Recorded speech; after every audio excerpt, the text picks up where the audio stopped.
প্রিয় দর্শক, ইসমানী মির্জাপুর শুভরাত্রিতে আপনাদেরকে স্বাগত জানাচ্ছি power by BSB Cambrian school college. দর্শক, আমরা 5ই আগস্ট ছাত্র জনতার বিপ্লবী আওয়ামী সরকারের পতনের পর আমরা দেখেছি যে অন্তর্বর্তীকালীন সরকার তাদের দায়িত্বভার গ্রহণ করেছে। প্রফেসর ডক্টর ইউনূস তিনি অন্তর্বর্তীকালীন সরকারের প্রধান উপদেষ্টার দায়িত্ব নিয়েছেন, অর্থ উপদেষ্টা, বাংলাদেশ ব্যাংকের গভর্নর সহ বিভিন্ন জায়গায় আমরা দেখেছি যে অত্যন্ত নির্মম ব্যক্তি যারা রয়েছেন তারা কিন্তু দায়িত্বভার গ্রহণ করেছেন এবং সেই দায়িত্বভার গ্রহণ করবার পর যে বিষয়টি সবচেয়ে বেশি উচ্চারিত হচ্ছে সেটি হচ্ছে রাষ্ট্র সংস্কার। এবং রাষ্ট্র সংস্কারের ধারাবাহিকতায় গুরুত্বপূর্ণ যে বিষয়টি সেটি ছিল বিচার বিভাগ, আর্থিক খাতের সংস্কার সহ নির্বাচন ব্যবস্থার যে সংস্কার, সেই সংস্কার নিয়ে কিন্তু নানা আলোচনা চলছে এবং অন্তর্বর্তীকালীন সরকার সেই বিষয়কে নিয়ে গুরুত্ব সহকারে কাজ করছে। এর মধ্যে সবচেয়ে গুরুত্ব যেটি পাচ্ছে সেটি হচ্ছে আর্থিক খাতের সংস্কার নিয়ে। আজকে আমরা এমন একজন নির্মম অতিথিকে পেয়েছি যার সাথে আমরা যুক্ত হয়ে কথা বলবো আর্থিক খাতের সংস্কার নিয়ে। তিনি হচ্ছেন আর্থিক খাত বিশেষজ্ঞ, বিশিষ্ট অর্থনীতিবিদ জনাব মামুন রশিদ রয়েছেন আমাদের সাথে।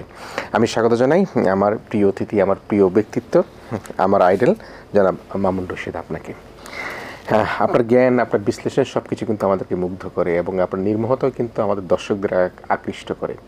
আমরা এটা মনে করে থাকি যে আপনার মতো একজন অতিথি যখন আমরা পাই, বিশেষ করে আর্থিক খাতে বিশ্লেষণ করতে গিয়ে, সেখানে আপনি কিন্তু সাদা বা কালো বা লাল নীল রং কোথাও কিন্তু মিশ্রিতভাবে আপনি কথা বলেন না। আপনি আপনার মনের জানা অজানা সব কিছু মিলিয়েই সত্য কথা বলবার চেষ্টা করেন। সংস্থার প্রেক্ষাপটে আমরা বলছিলাম যে আমরা আর্থিক খাতের সংস্কার নিয়ে কথা বলবো এবং আমরা দেখেছি মাননীয় প্রধান উপদেষ্টা প্রথমবারের মতো আজকে তিনি জাতির উদ্দেশ্যে ভাষণ দিয়েছেন। সেখানেও কিন্তু অনেকগুলি বিষয়ের মধ্যে গুরুত্ব সহকারে আর্থিক খাতের সংস্কারের কথা বলেছেন। আমি কোট আনকোট করে দু একটি কথা বলে আমি আপনার কাছে আলোচনা যাব। তিনি বলেছেন, মাননীয় প্রধান উপদেষ্টা, ব্যাংকিং খাতের দীর্ঘমেয়াদী সংস্কারের জন্য ব্যাংক কমিশন গঠন করা হবে। আর্থিক খাতের পরিচিত সংস্কারের বিষয়টি রূপকল্প তৈরি করার কথা 100 দিনের কথা বলা হয়েছে। 90 দিনের মধ্যে বোধহয় একটি শ্বেতপত্র প্রকাশের কথা বলা হয়েছে। শেয়ার বাজার সহ অন্যান্য খাতের যে চরম বিশৃঙ্খলা, সেগুলিকে একটা শৃঙ্খলায় ফিরাবার জন্য চেষ্টা করবেন বলে তিনি উল্লেখ করেছেন। আরও অনেক কিছু বলেছেন। তো সে অবস্থায় আপনার নিশ্চয় মনে আছে আমাদের যে ব্যাংকিং খাতে যে লুটপাট, আমরা অনেকগুলি ব্যাংকে দেখছি এখন সেখানে এলসি করা বন্ধ রয়েছে। অনেকগুলি ব্যাংকে দেখছি সেখানে পরিচালনা পর্ষদ পরিবর্তিত হচ্ছে, ভবিষ্যতে আরও পরিবর্তিত হবে। ব্যাংক একীভূত করার মধ্যে দিয়ে দুর্বল ব্যাংকে সবল ব্যাংকের সাথে যুক্ত করা, নানা প্রক্রিয়া আমরা দেখেছি বিগত সরকারের আমলে। সব কিছু মিলিয়ে আপনি আজকের দিনে, অর্থাৎ অন্তর্বর্তীকালীন সরকার তো এখনও 1 মাসও হয়নি, এই অবস্থা আপনি এই খাতটাকে আপনি কীভাবে দেখছেন? ধন্যবাদ আপনাকে। বিষয়টা হচ্ছে আর্থিক খাত বিশ্লেষক বিশেষজ্ঞ বলতে তো কিছু নেই, আর্থিক খাতের সাথে সম্পৃক্ততা। সো আমার আর্থিক খাতের সাথে সম্পৃক্ততা প্রায় 36 বছরের, দেশে এবং বিদেশে। যেটি বিশেষভাবে প্রণিধানযোগ্য সেটি হচ্ছে যে আমি অনেকগুলো দেশে সেগুলোর তাদের আর্থিক খাত অর্থনৈতিক দোদুল্যমানতার সাথে আর্থিক খাত মানে সংক্রান্ত হয়েছিল কিংবা অভিঘাতে হয়েছিল, প্রভাবিত হয়েছিল, যে কারণে ওগুলা দেখার সুযোগ হয়েছে। সেইগুলার আলোকে বাংলাদেশের আর্থিক খাতে আমরা যখন দেখতাম, যারা বিদেশি ব্যাংকে চাকরি করতাম, তো আমরা ভালো ভালো অন্যান্য দেশে ভালো ভালো পদে যেতে পারতাম না। প্রধান নির্বাহী এই সমস্ত পদে খুব কম বাংলাদেশিরাই যেতে পেরেছে। তো আমি যখন কিংবা আমরা যখন HR হেডদেরকে জিজ্ঞাসা করতাম ওয়াই নট আস, আমরা দুবাইতে দেখি, মধ্যপ্রাচ্যে দেখি প্রচুর, ভারতীয় তো সব জায়গায় আছেই, পাকিস্তানিরাও, শ্রীলঙ্কানরাও প্রচুর, মানে CXO যাদেরকে বলে উচ্চ পদস্থ কর্মকর্তা পর্যায়ে কাজ করে। তখন আমাদেরকে HR মানব সম্পদ বিভাগের হেডরা প্রায় বলতেন যে তোমাদের আর্থিক খাতে গভীরতা নাই এবং তোমাদের আর্থিক খাতে বিশৃঙ্খলার খবর প্রায় শুনতে পাই। তোমাদের আর্থিক খাতের প্রফিটেবিলিটি, কোনো একটা ব্যাংকের প্রফিট, এগুলা ম্যানুফ্যাকচার্ড, ম্যানিপুলেটেড, ম্যানিউভার্ড, সেটা প্রকৃত তথ্য মানে উপস্থাপন করে না। তো এগুলো হচ্ছে আমাদের আর্থিক খাতে। তারপর আপনি জানেন যে আর্থিক খাতে যে আমাদের এখানে সংস্কার একদম হয়নি তা না। আমাদের এর মধ্যে 2টা প্রবলেম। একটা প্রবলেম আপনি জানেন, সকলে জানে, এখানে মন্দ ঋণ। দ্বিতীয় প্রবলেম বলা হয়ে থাকে নজরদারির অভাব, যেটাকে বলা হয় ইংরেজিতে সুপারভিশন। সেই ক্ষেত্রে মন্দ ঋণ ঠিক করার জন্য, মন্দ ঋণ মানে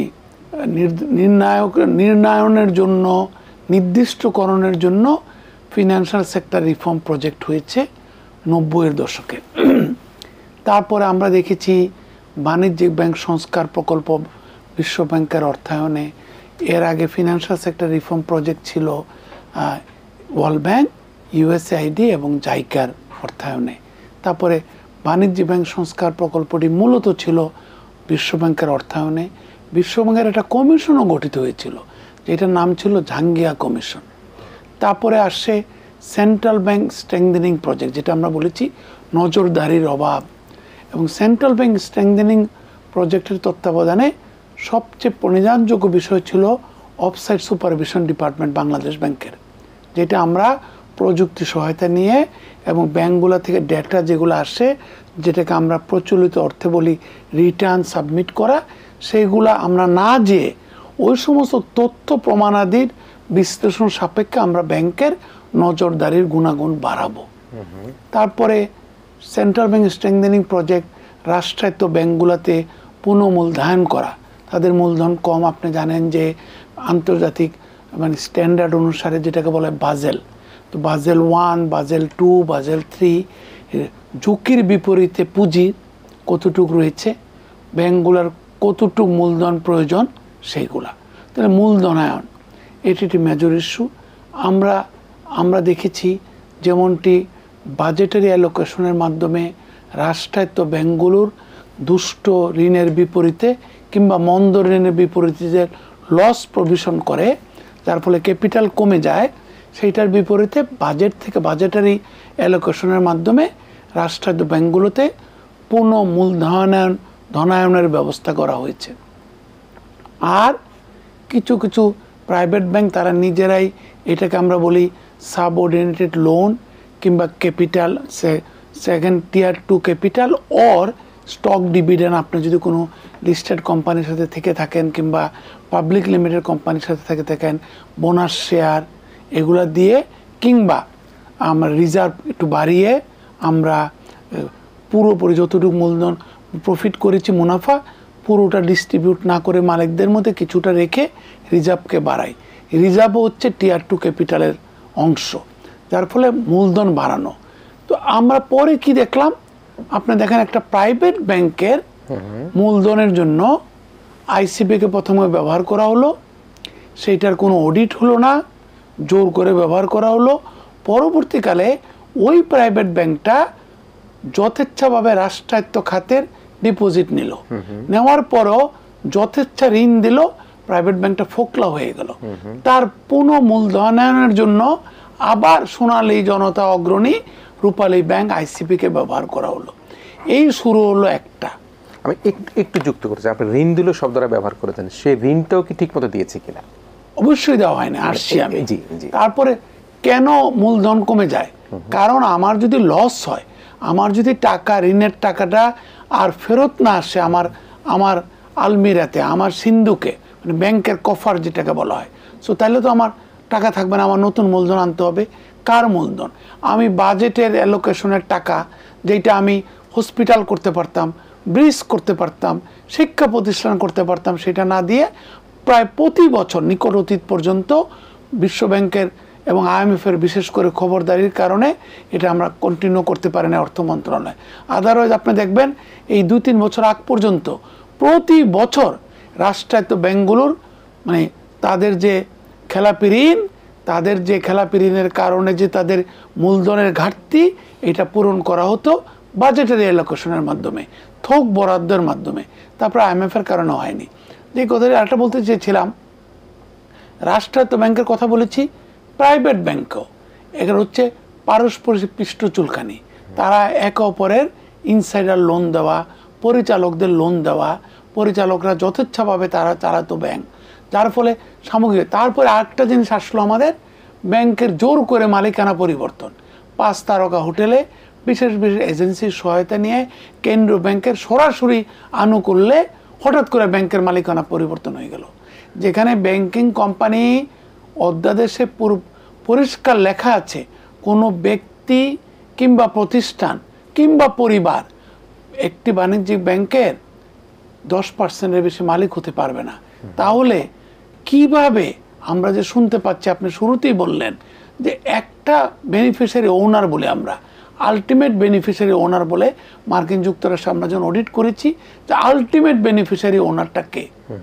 ভারতে এরকম যে একজন একজন মানে পদস্থ কর্মকর্তার আত্মীয় যখন আইপিও করা হয়েছে তখন দেখা গেছে তার বোন ওই আইপিওতে অংশ নিয়েছে। ভারতের SEBI security exchange board of India যেটা আমাদের বিসেকের মানে কাউন্টার পার্ট, তারা গিয়ে ওই ব্যাংকের সিওকে প্রত্যাহার করেছে যে তোমার বোন কিভাবে আবেদন করে ইভেন কেনার জন্য, কারণ তার কাছে তো ইনসাইডার ইনফরমেশন আছে। কারণ তুমি যদি বাই চান্স বলে থাকো, সে কিন্তু বারবার কমিট করছিল যে আমি বলি নাই।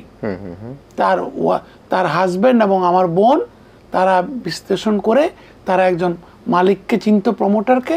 তারপরে RBI reserve bank of India আসলো নতুন নিয়ম নিয়ে যে ব্যাংকের চেয়ারম্যান আর মালিক গোষ্ঠী থেকে হতে পারবে না, ব্যাংকের চেয়ারম্যান হবে গেল 2 বছর যাবৎ ভারতে ইন্ডিপেন্ডেন্ট ডিরেক্টর থেকে। তারা সবচেয়ে বেশি জোর দিচ্ছে ইন্ডিপেন্ডেন্ট ডিরেক্টর। আর আমাদের ব্যাংকগুলা প্রত্যেকটা পরিবার পরিচালিত, একদম পরিবারতান্ত্রিক। এবং সেটাকে কে প্রতিষ্ঠিত করলো? আমাদের মান্যবর সরকার, মান্যবর অর্থ মন্ত্রণালয়, সাবেক সরকার, মানে সরকার তো সরকারই, তারপরে কেন্দ্রীয় ব্যাংকের সরাসরি আনুকূল্যে। এমনকি আমাদের যারা আমাদের এজেন্সিগুলা এত সম্মানিত, জাতির ক্রান্তি লগ্নে তারা বিরাট ভূমিকা পালন করে, সেই সমস্ত এজেন্সিগুলোকে পর্যন্ত করাপ্ট বানিয়ে ফেলেছিল। আমাদের সামগ্রিক যেটা অধপতন হয়েছিল, যেটাকে তড়িৎ এটা সামাজিক অবক্ষয়ে রূপান্তরিত হয়েছিল। তো এইটার কারণে সামগ্রিকভাবে আমাদের আর্থিক খাতে জবাবদিহিতার অভাব, স্বচ্ছতার অভাব, এবং আমাদের কোনো নিরীক্ষা করতে দেওয়া হতো না। বাংলাদেশ ব্যাংকের নিরীক্ষা কর্মকর্তাদেরকে নিরীক্ষা করতে দেওয়া হতো না, উপর থেকে প্রভাব চাপ সৃষ্টি করা হতো। এমনকি এমনও শোনা গিয়েছে বাংলাদেশ ব্যাংকের করিডোরে যে আপনি যদি ডেপুটি গভর্নর হতে চান, চুক্তিভিত্তিক নিয়োগ গভর্নর হতে চান, বিশেষ কোনো গোষ্ঠীকে যদি তৈল নির্বাহ না করেন, আপনার হওয়ার সম্ভাবনা অত্যন্ত কম, ক্ষীণ কিংবা নাই। তো সামগ্রিকভাবে একটা ক্রনিক ক্যাপিটালিজম ডেভেলপ করেছে। সামগ্রিকভাবে অদক্ষ দুর্নীতিপরায়ণ লোকগুলো গিয়ে কেন্দ্রীয় ব্যাংকের রেগুলেটরের ভূমিকা পালন করেছে। তাদের মধ্যে কোনো ইনোভেশন ছিল না। তারা এই কারণে হয়নি যে তারা যথেচ্ছাচার করেছে, স্বেচ্ছাচারিতা করেছে। দেখেন সামগ্রিক আলোকেও কিন্তু আমাদের গভর্নররা ডি গ্রেডের গভর্নর হয়েছে। যেখানে ক্রাইসিস ম্যানেজ করে শ্রীলঙ্কার গভর্নর অনিল, তারা গ্রেড এ গভর্নর হয়েছে। ভারতের আরবিআইয়ের গভর্নর এ গ্রেডের, মিস্টার শক্তিকান্ত এ গ্রেডের গভর্নর হয়েছে। কিভাবে হলো? কোভিড কালে তারা যেভাবে অভিনব কায়দায় এসএমইকে, ক্ষুদ্র ঋণ গ্রহীতাকে, নারী উদ্যোক্তাদেরকে, স্টার্ট আপকে সাপোর্ট করার জন্য তারা এগিয়ে আসলো। আর আমাদের গভর্নর মহোদয় ডি গ্রেডের গভর্নর হয়েছেন। কেন? তাদের প্রমাণ পাওয়া গেছে এজেন্সির আলোচনায়, এই 5 আগস্টের পরপরই তাদের যে ডায়েরি, ব্যক্তিগত ডায়েরি নির্বাহ করা হয়েছে, তারা কাদেরকে নিয়ে ব্যস্ত থাকতেন, কাদেরকে অ্যাপয়েন্টমেন্ট দিতেন। আমরা আগেও বলেছি, এইটা দেখে a man is judged by the company he keeps. বিরাট বক্তব্য আছে ব্রিটিশ সাহিত্যে। সেইখানে সমরসেট মমের উক্তি, a man is judged by the company he keeps. আমাদের রেগুলেটররা কাদের সাথে মিশতেন, কাদের কথা শুনতেন, কাদেরকে সময় দিতেন। ওটাকে একটা এসএমই উদ্যোক্তা, একটা তরুণ উদ্যোক্তা, প্রযুক্তি উদ্যোক্তা, নারী উদ্যোক্তা, ক্ষুদ্র ঋণ গ্রহীতা, তাদের দুঃখের কথা শুনেছেন? আজকে যে আমরা 6টা ইসলামী ব্যাংকে তারা যে টাকা পাচ্ছে না, গ্রাহকরা টাকা তুলতে পারছে না, এটা লিমিট করে দেওয়া হয়েছে। এটার জন্য কি ওই গ্রাহক দায়ী? সে তো চেয়েছিল ইসলাম যা বলে, হ্যাঁ, code of conduct of Islam, আমি সুদ খাবো না, এই জন্য ইসলামী ব্যাংকে গিয়েছিল। রাষ্ট্রের সবচেয়ে বড় ব্যাংক ইসলামী ব্যাংক 1000 ওয়ার্ল্ড ব্যাংকার্স অ্যালমানাকের 1000-এর মধ্যে ঢুকে গিয়েছিল সংখ্যার ভিত্তিতে। 30% রেমিটেন্স আসতো ইসলামী ব্যাংকের মাধ্যমে। সেই ইসলামী ব্যাংক এজেন্সি ইউএতে, সৌদি আরবে, মালয়েশিয়াতে, সিঙ্গাপুরে প্রমাণিত হয়েছে ইসলামী ব্যাংক সংশ্লিষ্ট এক্সচেঞ্জ হাউসগুলা ডলার কিনে বেশি দামে, এবং সেই ডলার বাংলাদেশে আসে না, ওই ব্যাংকের ব্রাঞ্চগুলো থেকে, এজেন্ট ব্যাংক থেকে তারা ঋণ দেয় লোকাল গরিব মানুষদেরকে, যাদের বাচ্চা কাচ্চারা সৌদি আরবে গিয়েছে, ইউএতে গিয়েছে, মালয়েশিয়াতে গিয়েছে। ডলার কখনো আসে না, ডলার চলে গিয়েছে প্রমাণিত সত্য এজেন্সির ইনভেস্টিগেশনে, ডলার চলে গেছে আন্ডার ইনভয়েসিংয়ে, কিংবা ক্যাপিটাল ফ্লাইটে, কিংবা রাজনৈতিক সংশ্লিষ্ট যারা ঘুষ দুর্নীতির সাথে সম্পৃক্ত ছিল তাদের ক্যাপিটাল ট্রান্সফারে মধ্যপ্রাচ্যে, কানাডাতে, এমনকি ইউএসএতে চলে গিয়েছে ইন্দোনেশিয়ার ডলার, মালয়েশিয়ার ডলার, যেখানে এম্বার্গো নাই, দুবাই থেকে, সৌদি আরব থেকে। আমরা তো কিচ্ছু করতে পারি না, কারণ কি? সক্ষতার জন্য। এটাকে বলা হয় নেক্সাস। রাষ্ট্র, সরকার, নিয়ন্ত্রক সংস্থা এবং দুষ্ট পুঁজির দোর্দণ্ড পুঁজির দাপটে যে চলে, কোনো নিয়ম কানুনের তোয়াক্কা না করে। এখন দেখেন আপনি রেমিটেন্স, আমি মাননীয় গভর্নরকে বলেছি যে আপনার বলতে হবে না, আপনি দেখবেন কিভাবে রেমিটেন্স বাড়বে। কারণ শুধুমাত্র ওনারা নাই এই ভ্যালু চেইনে, এইটাই আমাদের রেমিটেন্স কিন্তু বাড়িয়ে দিয়েছে এই জুলাই পর্যন্ত, এই 20 দিনে, অগাস্ট মাসের 38%। সি তা একটা বিষয় একটু মানুষ আপনার কাছে বুঝি, যে সেটা হচ্ছে যে ইসলামী ব্যাংকগুলোর যে আমাদের দুবাইতে বা মধ্যপ্রাচ্যে বা সিঙ্গাপুরে যেসব জায়গাগুলোতে তারা রেমিটেন্স কালেক্ট করতো, আমি দর্শকদের ক্লিয়ার পরিষ্কার বোঝাবার জন্য বলছি, সেই রিমিটেন্সের যে ডলারটা সেটা বাংলাদেশে না এসে সেটা কারো না কারো আন্ডার ইনভয়েসিং বা কারো না কারো স্বার্থে সেখানে থেকে যেত, পাচার হয়ে যেত, ইন্দোনেশিয়া বা দুবাই বা অন্য কোথাও সেখানে পাচার হয়ে যেত। তো এই মাধ্যমে কখন জানা গেল, ওটা কখন বোঝা গেল? আগে বোঝা গিয়েছে। আপনাকে একটা কথা বলি, আমাদের সিআইডি, এখনো বলছি, এত কিছুর পরেও বলছি, আমাদের এজেন্সিগুলা, যে মিলিটারি এজেন্সিগুলো রয়েছে একটা দুইটা, সুপার ডুপার, কিন্তু তাদেরকে কাজ করতে দেওয়া হতো না, তাদেরকে মুখ বন্ধ করে দেওয়া হতো। অনেক সময় অনেকে টাকার কাছে নাজুক হয়ে গেছিলেন, নাজেহাল হয়ে গেছিলেন টাকার দাপটে। কিন্তু বেশিরভাগ কর্মকর্তা কিন্তু এখনো খুব ভালো, একদম সর্বোচ্চ পর্যায়ের কিছু লোক ছাড়া, যেটা আপনার পরিবর্তন দেখতে পাচ্ছেন ইদানিংকালে। তেমনটি আপনাকে আমি একটা কথা বলি, আমাদের টাকা পাচার হয়ে গেল, ইয়েস, আমাদের টাকা ক্যাসিনো সিস্টেমে চলে গেল ফিলিপাইনে, কিন্তু আমাদের সিআইডি, কিন্তু আমাদের প্রাক্তন গভর্নর, আমাদের বুয়েটের অধ্যাপক, আমাদের প্রাক্তন অর্থ মন্ত্রণালয়ের আর্থিক প্রতিষ্ঠান বিভাগের অতিরিক্ত সচিব, তারা কিন্তু ঠিকভাবে বের করতে পারলেন না। যেটা শোনা যাচ্ছে বের করতে পেরেছে, আমরা যেহেতু ওদের সাথেও কাজ করি, ওনাদের সাথে, সিআইডি অনেকটা বের করে ফেলেছে। টাকা কিভাবে গেল, টাকা কাদের মাধ্যমে গেল, টাকার উদ্দেশ্য কি ছিল, বের করে ফেলেছে। টাকাটা যেহেতু ক্যাসিনো সিস্টেমটা হচ্ছে অনেকটা রিং ফেন্সড, অফশোর ব্যাংকিং এর মতো, ঢুকা যায় না সহজে, প্রচলিত ব্যাংকিং ঢুকতে পারে না। টাকাটা হয়তো আসেনি, কিন্তু টাকার পিছনে কি কি অপরাধ ঘটেছে, মাতিউর রহমানের সময় এটা কিন্তু সিআইডি বের করে ফেলেছে। আপনি দেখেন 79 বার সিআইডি রিপোর্ট সাবমিশনের সময় হয়েছে, বিশেষ নির্দেশে সিআইডি রিপোর্টটাকে প্রকাশ করতে দেওয়া হলো না। আমি কামনা করি এবার অন্তত, বলে না এবার মরে সাহেব ও মামা, ডিএল রায়ের একটা গান আছে, এবার অন্তত সাগর রুনি হত্যাকাণ্ডের রিপোর্টের মতো ওই বাংলাদেশ ব্যাংকের অর্থ পাচারের সিআইডি রিপোর্টটা অন্তত ইয়ে হোক, প্রকাশিত হোক।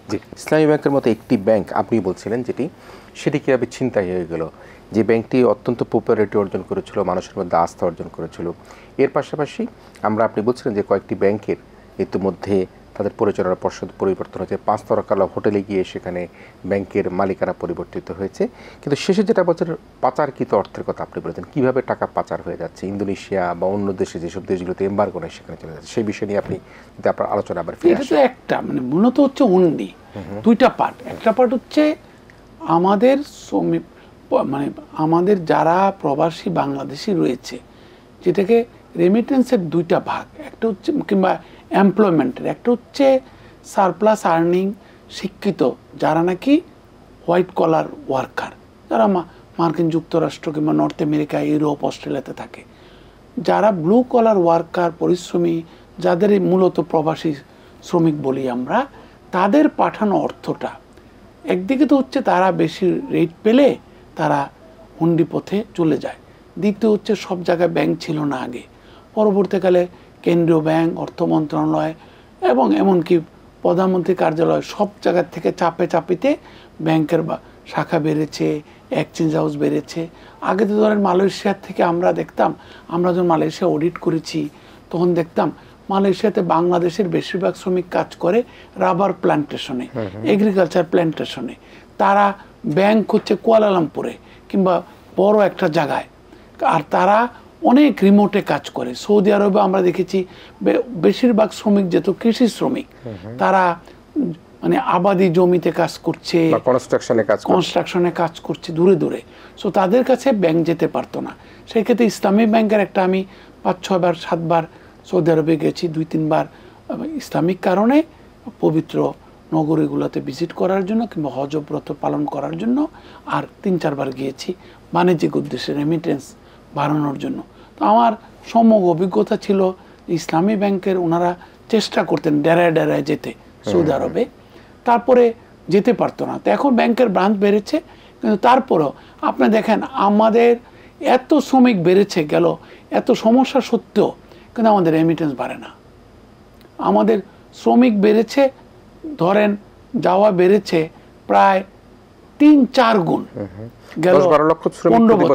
গেল 15 বছরে, অথচ আমাদের রেমিটেন্স মানে 10%ও বাড়ে নাই এই 4-5-6 বছরে।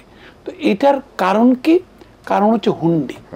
ডলার ঠিকই কালেক্টেড হচ্ছে, ফরেন কারেন্সি কালেক্টেড হচ্ছে, যেটা বললাম সেইটা তারা এইখান থেকে টাকা দিয়ে দিচ্ছে, কিন্তু ডলারটা ওখানে রেখে দিচ্ছে। ডলারটা অন্য অসৎ উদ্দেশ্যে ব্যবহৃত হচ্ছে, পুঁজি পাচার, আন্ডার ইনভয়েসিং যেটাকে বলা হয়, ট্রেড বেসড মানি লন্ডারিং, কিংবা ডিরেক্ট রেমিটেন্স হয়ে যাচ্ছে অন্যান্য দেশে। ওই সমস্ত সেফ হেভেন দেশগুলোকে ব্যবহার করি কেন আমরা? বাংলাদেশ থেকে সরাসরি রেমিটেন্স গেলে মার্কিন যুক্তরাষ্ট্র কানাডাতে নেয় না। এই জন্য সর্বশেষ দুবাইও মাঝখানে কিছুটা প্রবলেমে পড়ে গেল, সৌদি আরব প্রবলেমে পড়ে গেল। এই জন্য আমার পরবর্তীকালে মার্কিন যুক্তরাষ্ট্রের একটা এজেন্সির গবেষণায় দেখা গেল ইন্দোনেশিয়াকে রুট হিসাবে ব্যবহার করা হচ্ছে বাংলাদেশ থেকে পুঁজি পাচারের জন্য। এই উদ্দেশ্যে ইন্দোনেশিয়া বলেছি আমি, আই মাস্ট স্ট্যান্ড কারেক্টেড। দ্বিতীয় জিনিসটা আরেকটা আমরা দেখলাম আমাদের গবেষণায়, যে এখন যে হুন্ডি হয়ে ডলার আর আসছে না, বিদেশের মধ্যে আসছে না, বাংলাদেশে ইদানিংকালে অধুনা স্বর্ণ ব্যবসা খুব জোরে সোরে শুরু হয়েছে। স্বর্ণ ব্যবসা, আচ্ছা, স্বর্ণের বারের ব্যবসা, স্বর্ণ ব্যবসা, আমরা স্বর্ণের কারখানা করব, শোধনাগার করব, এগুলো কিন্তু আপনি যদি গেল 3-4-5 বছরের পত্রিকা পড়েন দেখতে পারবেন। এইটা আরেকটা ব্যবসা। সেটা হচ্ছে কি, দুবাইতে, সৌদি আরবে স্বর্ণের জন্য বিখ্যাত, কাতারে, ওমানে, বাহরাইনে, মধ্যপ্রাচ্যের দেশগুলা, তারা ডলার না পাঠিয়ে, দিরাম না পাঠিয়ে, তারপরে রিয়েল না পাঠিয়ে, দিনার না পাঠিয়ে, তারা তাদেরকে বলা হতো তোমরা স্বর্ণের বার কিনো। স্বর্ণের বার কিনলে কি লাভ? এটা যখন কনভার্ট হবে, আমি ডলারকে এখানে যদি তুমি 120 টাকা পাও, আমি 125 টাকা ধরে তোমার আত্মীয়দেরকে দিব। 1, 2 হচ্ছে তোমাকে স্মুথলি রিসিভ করব এয়ারপোর্টে, মানে বাংলাদেশের এয়ারপোর্ট গুলাতে। আচ্ছা। 3 হচ্ছে তুমি যখন গ্রামের বাড়িতে যাবা, নোয়াখালী, চট্টগ্রাম, সাতকানিয়া, ফেনী, কুমিল্লা, এসব জায়গায় যাবা, আমাদের মাইক্রোবাস গিয়ে তোমার বাড়িতে পৌঁছে দিয়ে আসবে। এটা হচ্ছে দ্বিতীয় ব্যবসার র্যাকেট, মানে এটা সার্ভিস দিয়ে তাকে সেখানে অন্তর্ভুক্ত করা। সে কি করলো? সে দেখে আমি কেন টাকাটা আমার বাড়িতে পাঠাই দিচ্ছে, আমার বোনের কাছে, ভাইয়ের কাছে, স্ত্রীর কাছে, বাপমার কাছে। 120 টাকার জায়গায় প্রণোদনার পরে ছিল 119 টাকা 90 পয়সা, আর আমাকে 120 টাকার জায়গায় ধরে 125 টাকা মাঝে মাঝে আগাম, ওদের আর্থিক প্রতিষ্ঠান ছিল তো, আগাম ঋণ দিয়ে দেয়, মানে অ্যাডভান্স টাকা দিয়ে দিলাম, তুমি যায় আমাকে টাকাটা ফেরত দিও দিরামে, হয় এক্সচেঞ্জ হাউসের কাছে কিংবা আমার এজেন্টের কাছে, কিংবা তুমি সোনার বার কিনে আমার কাছে ঢাকা এসে দিয়ে দিবা। এর বিনিময়ে শুধু যে আমি বেশি টাকা দিব তা না, আমার ঋণ যে পরিশোধিত হবে তা না, কিংবা ফ্রি ঋণ যে দিব তা না, আমি তোমাকে এয়ারপোর্টে বসায় রাখবো, দরকার হলে খাওয়াবো, তারপরে গাড়ি দিয়ে বাড়িতে পৌঁছে দিব। সো কিছু টাকা চলে গেল ডলার এর রুটে পাচার হয়ে, আর কিছু টাকা চলে আসলো স্বর্ণের বারের মধ্যে।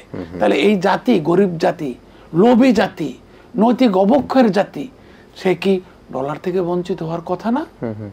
তারপরে তো আমরা $22 বিলিয়ন রেমিটেন্স পেয়েছি। গেলবার অর্থ বছরে প্রায় 23.92 বিলিয়ন ডলার পেয়েছি। আমাদের আমাদের পাইয়ের সাইজ কত? আমাদের মাননীয় এক সাবেক অর্থমন্ত্রী বলেছিলেন এটা 40 থেকে 42 বিলিয়ন ডলার, 45 বিলিয়ন ডলার। তার মধ্যে আমরা পেতাম শুধু 22 থেকে 23 বিলিয়ন ডলার। প্রায় 49% রেমিটেন্স আসতো আমাদের হুন্ডি পথে, যেখানে হুন্ডি হচ্ছে মানে কি ডলার থেকে যাচ্ছে বিদেশে কিংবা সোনার বারে চলে যাচ্ছে আর টাকা এখান থেকে বিতরণকৃত হচ্ছে। আমি একটা গুরুত্বপূর্ণ বিষয় বেশ কয়েকদিন লক্ষ্য করছি যে কয়েকটি ব্যাংকের এলসি বন্ধ রয়েছে এবং অনেক কোটি ব্যাংক ঝুঁকির মধ্যে রয়েছে। এখন আমানতকারীরা এতে দুশ্চিন্তার মধ্যে পড়েছে। আমানতকারীদেরকে এই ক্ষেত্রে দুশ্চিন্তাগ্রস্ত হওয়ার কোনো, যারা সাধারণ গ্রাহক আমি আমানত বলতে পারি, তাদেরকে দুশ্চিন্তাগ্রস্ত হওয়ার কোনো কারণ আছে কিনা? কারণ অবশ্যই আছে। কারণ আমানতকারীদের ধরেন ইসলামী ব্যাংকের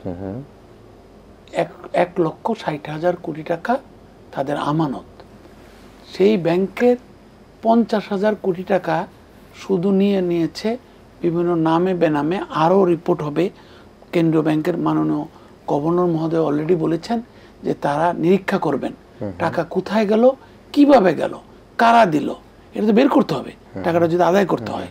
তো সেই ক্ষেত্রে সিকিউরিটি কোলাটেরাল উইক কিনা, জামানত উইক হলে টাকা তো এমনিও ফেরত পাবেন না হলমার্কের মতো।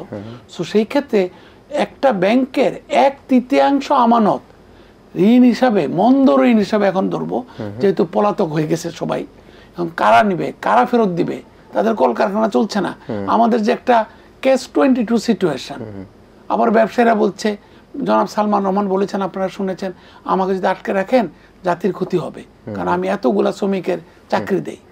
এই যে দেখেন আপনি কথাটা কি, এভাবে জিম্মি করে রাখা বড় বড় ঋণ গ্রহীতারা। একটা কথা আছে ব্যাংকিংয়ে, আপনি যদি ক্ষুদ্র ঋণ নেন আপনার দায়, বড় ঋণ নেন ব্যাংকের দায়। বুঝে ফেলেছেন? সো এই যে ইসলামী ব্যাংকের 1,60,000 কোটি টাকা টোটাল আমানতের মধ্যে প্রায় ধরেন তাদের ঋণ হচ্ছে প্রায় অলমোস্ট 1,60,000 কোটি টাকাই, কিংবা একটু বেশি হইতে পারে। বাংলাদেশ ব্যাংক থেকে ঋণ নিয়ে চলতো ওরা, আরেকটা অপরাধ বাংলাদেশ ব্যাংকের পক্ষে। তার মধ্যে 50,000 কোটি টাকা, প্রায় 1/3 একটা গোষ্ঠী নিয়ে গেছে মালিক। তো ওই টাকা কি ফেরত আসবে? অনেক দেরি হবে যদি আসছো। বাংলাদেশ ব্যাংক যদি কোনোভাবে চেষ্টা করতে পারে, আটঘাট বেঁধে নামে, সবার সহায়তা পায়, যারা আমানত দিয়েছেন, যারা গ্রাহক, তাহলে টাকাটা কিভাবে পাবে? আগে কিভাবে পেতেন? বাংলাদেশ ব্যাংক শুধুমাত্র ইসলামী ব্যাংকগুলোকে 35,000 কোটি টাকা সমস্ত নিয়ম ভেঙে জামায় আদর করার জন্য 35,000 কোটি টাকা ইসলামী ব্যাংকে গুলোকে দিয়েছে তারল্য সহায়তা। এই গভর্নর এসে যথার্থই উনি এই দুর্বল ব্যাংকে তারল্য সহায়তা বন্ধ করেছেন। This is a double standard. আপনার এনকারেজমেন্ট করা উচিত কাকে? যেই বেচারা কষ্ট করে একটা ভালো ব্যাংক চালাচ্ছে, ডিভিডেন্ড দিচ্ছে, আমানতকারীদেরকে রাতের বেলা ঘুমাতে দিচ্ছে নিশ্চিন্তে, এবং ঋণ গ্রহীতারাও ভালো ঋণ গ্রহীতা, তাদের ইন্টারেস্টটা কমিয়ে রাখতে পারছে, তারাই তো ভালো ব্যাংক। তাদেরকে এনকারেজ না করে মাননীয় গভর্নর মহোদয়রা কি করেছেন? দুষ্ট পুঁজির যারা ধারক বাহক, যারা দুষ্ট ব্যাংক, যারা দেউলিয়া ব্যাংক, তাদেরকে আমানতকারীদের টাকা, কিংবা যারা গরিবরা, যারা মূল্যস্ফীতির চাপে ত্রাহি মধুসূদন অবস্থা, নাবিশ্বাস অবস্থা, তাদেরকে ফাঁকি দিয়ে গোপনে 41,000 কোটি টাকা ছাপিয়ে এই সরকারকে নির্বাচন পরিচালনার জন্য, এবং এই সমস্ত দুষ্ট ব্যাংকে যারা ফোকলা হয়ে গেছে তাদেরকে তারল্য সহায়তা দিয়েছে। এট হুজ কস্ট?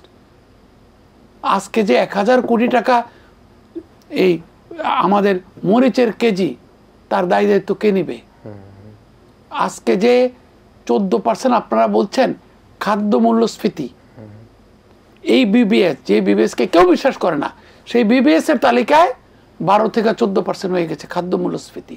আর আপনার যদি কোনো সুপার স্টোর থেকে কেনাকাটা করে থাকেন, আপনি দেখেন গেল অগাস্ট মাসের, আজকে যদি 25 তারিখ হয়, 25 তারিখে কত টাকা দিয়ে কিনেছিলেন?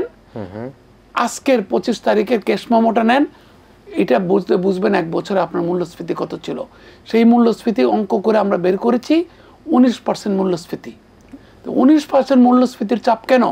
কারণ একদিকে বলছেন কন্ট্রাকশনারি মনিটারি পলিসি, আরেকদিকে লুকিয়ে 41,000 কোটি টাকা ছাপাচ্ছেন সরকারকে নির্বাচনী পরিচালনা ব্যয় করার জন্য, পুলিশকে থোক বরাদ্দ দেওয়ার জন্য।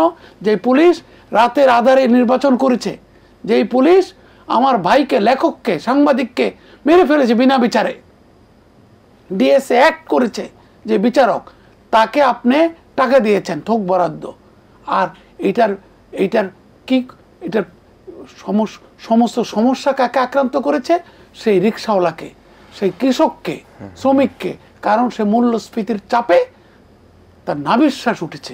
আমরা ব্যাংক কমিশন, শেয়ার বাজার, একই সাথে কিছু কিছু ব্যক্তিরা এখন বলছেন যে যদি এরকম অবস্থা তৈরি করা হয় তাহলে ব্যবসায়ীরা ভয় পেয়ে যাবে, আরও স্থিমিত হয়ে যাবে, আমদানি রপ্তানি ব্যাহত হবে। আপনি সব কিছু মিলিয়ে আপনার বিশ্লেষণটা যদি বলেন।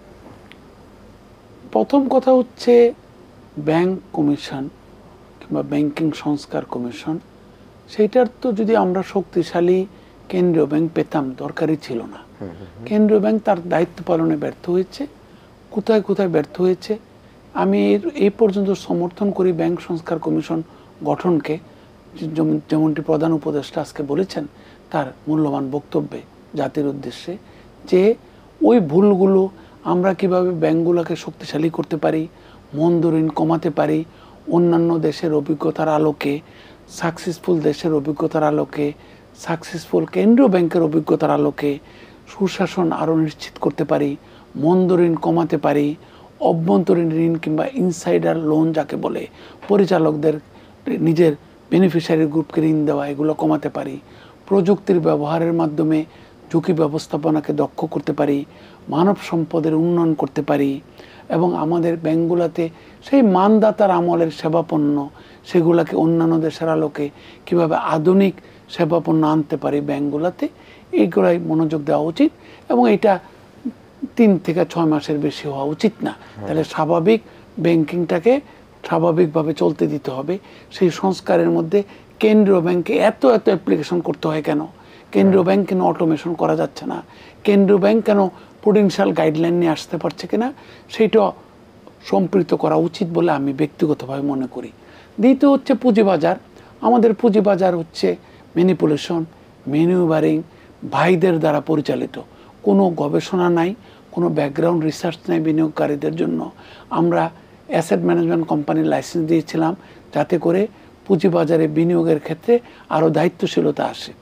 বেশিরভাগ অ্যাসেট ম্যানেজমেন্ট কোম্পানি সরকারি নিয়ন্ত্রক সংস্থার সাথে যোগ সাজসে, কিছু কিছু ব্যক্তির সাথে যোগ সাজসে তারা একটা দৌর্দণ্ড প্রতাপশালী আকার ধারণ করেছিল। তারা ধরাকে সরা জ্ঞান করেছে, অনেক অন্যায় করেছে, ক্ষুদ্র বিনিয়োগকারীদের অর্থ নিয়ে তাদেরকে কান্নাকাটিতে ভাসিয়ে দিয়েছে। সেই ক্ষেত্রে আমাদের পুঁজিবাজার অনেকটা ক্ষুদ্র বিনিয়োগকারী নির্ভর, সেটাকে পরিবর্তন করতে হবে। ভারতে 82% উপরে হচ্ছে প্রাতিষ্ঠানিক বিনিয়োগকারী নির্ভর, আমাদের পাশের দেশ, আর 18% হচ্ছে ক্ষুদ্র বিনিয়োগকারী নির্ভর। ইন্টারন্যাশনাল স্ট্যান্ডার্ড হচ্ছে 80-20। কিছু কিছু দেশ আছে 90-10ও আছে, যাদের পুঁজিবাজার অত্যন্ত ভাইব্রেন্ট। সুতরাং আমাদেরকে এভাবে করতে হবে যাতে করে ম্যানিপুলেশন, ভাইয়াদের দাপট কমে, যাতে গবেষণা সঞ্জাত বিনিয়োগ হয়, মানুষ যাতে দীর্ঘকালীন বিনিয়োগকে ধরে রাখতে পারে। এবং ওই যে নিমায় ভট্টাচার্যের বইতে পড়েছেন, তোষক উল্টিয়ে দেখলাম কয়েকটা কোম্পানির কাগজ, ওই যে স্টক ধরে রাখা দাদুর হাতের কোম্পানির কাগজ, এরকম যাতে আমরা রূপান্তরিত করতে পারি। তৃতীয় হচ্ছে যে সামগ্রিকভাবে পুঁজিবাজার, ব্যাংক খাত, অব্যাংকিং খাত, ইন্স্যুরেন্স খাত অনেক পিছিয়ে আছে। সবাইকে আরও গভীরতা সৃষ্টি করে, আরও দায়িত্বশীলতা সৃষ্টি করে, এবং অপরাপর দেশের আলোকে আমরা প্রযুক্তির সহায়তা নিয়ে আমরা অনেক কাজ করছি। এখন ডিজিটাল ব্যাংক, আমাদের এখানে 2টা ডিজিটাল ব্যাংকের লাইসেন্স দেওয়া হয়েছিল, 2টা ডিজিটাল ব্যাংক হচ্ছে কালার্ড, সরকার সংশ্লিষ্ট, তাদের বিজনেস প্ল্যান ছিল না। এখন বলা হচ্ছিল তারা অক্টোবরের মধ্যে লাইসেন্স না নিলে তারা বাতিল হয়ে যাবে। ইতিমধ্যে ডিজিটাল ব্যাংক বাতিল করা হয়েছে নগদের। আর করির কি হবে, করি কেন দেওয়া হলো লাইসেন্স, কাকে দেওয়া হলো লাইসেন্স, তখনই গন্ধ বেরোনো শুরু হলো। তখনই প্রথম আলো প্রথম পৃষ্ঠা লিখে ফেলেছিল এই করির প্রধান উদ্যোক্তাকে, এই নগদের প্রধান উদ্যোক্তাকে। নগদটা তো কম বেশি জানা গেল। কথাগুলো কি হচ্ছিল 15.5 বছরে, যে তুমি চলে গেলে চেয়ে চেয়ে দেখলাম, কিচ্ছু বলতে পারলাম না। করিরটা আমি দর্শকদের হাতেই ছেড়ে দেই, ওনারা গুগল করা শিখে গেছে এখন। অনেক দর্শক হয়তো তৎকালীন গভর্নর মহোদয়, তৎকালীন আমাদের মাননীয় অর্থ সচিবের স্বামীকে এই লাইসেন্সটি গভর্নর মহোদয় আনুকূল্যবশত প্রদান করেছিলেন। করির লাইসেন্স ডিজিটাল ব্যাংকিং এ করির চেয়ারম্যান এবং প্রধান উদ্যোক্তা হচ্ছেন আমাদের তৎকালীন অর্থ সচিবের মানে স্বামী।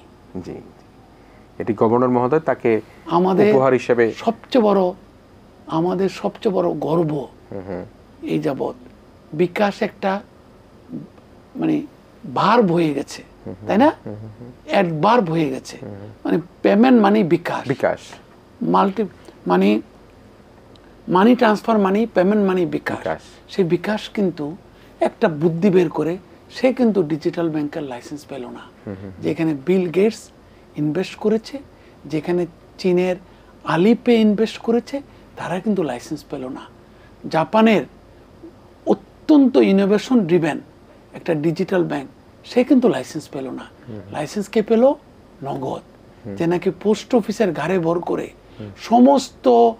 সমস্ত আইন কানুনকে তোয়াক্কা না করে সে চলছিল সরকারের ঘাড়ে ভর করে।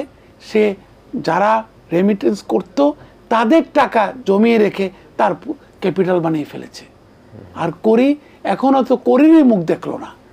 কিন্তু জানা গেল করিতে কারা ছিলেন সেটা জানা গেল, যদিও করি এখনো ফুল বা করি আমাদের কাছে এখনো প্রকাশিত হয়নি। একেবারে শেষ করব, আপনার সুপারিশ কি একেবারে যদি 1-1.5 মিনিটে? আমার সুপারিশ হচ্ছে সামগ্রিকভাবে যদি রাজনীতিতে জবাবদিহিতা না আনা যায়, সমাজের যে অবক্ষয় ঘটছিল আমাদের একতরফা মানে ওয়ান ওয়ে ট্রাফিক, এটা যদি রদ করা না যায়, স্বেচ্ছাচারিতা, জবাবদিহিতা, রাজনীতিকে যদি মেরামত না করা যায়, অর্থনীতিকেও মেরামত করা যাবে না। বিচার ব্যবস্থাকে যদি পুনঃসংস্কার না করা যায়, শক্তিশালী কাঠামোর উপর দাঁড় না করা যায়, যদি অপরাধ করে অপরাধী পার পেয়ে যায়, তাহলে অর্থনীতি ঠিক হবে না। সুতরাং অর্থনীতির মেরামতের জন্য সর্বপ্রথমে দরকার রাজনীতির মেরামত, এবং সেই সাথে সমাজে যারা নমস্য ব্যক্তি তাদের কথা আমরা বেশি শুনবো। যারা দুষ্ট পুঁজির ধারক তারা যাতে সাহস করে 2 পায়ে দাঁড়াতে না পারে, সেই ব্যবস্থা করতে হবে।